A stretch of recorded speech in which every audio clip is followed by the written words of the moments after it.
Voici une appellation qu'on connaît bien ou qu'on a l'impression de bien connaître. Elle est en train de laisser derrière elle et d'effacer progressivement une espèce de réputation peu fondée, on va dire, de petits vins faciles, pas très intéressants, alors que c'est depuis quelque temps la révolution dans le vignoble du Muscadet. On est à côté de Nantes et on y cultive un cépage qui s'appelle le melon de Bourgogne. Ok.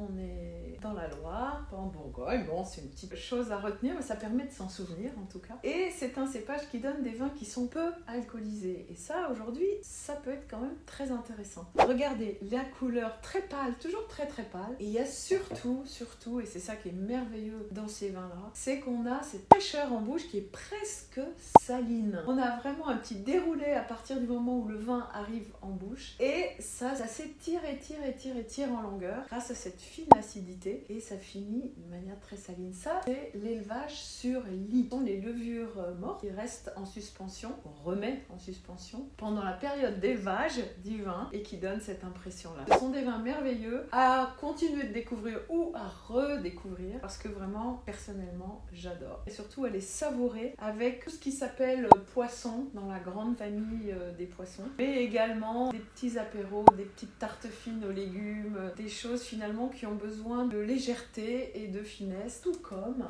les fromages. Les fromages, ça permet de déglacer la bouche et vraiment, c'est merveilleux.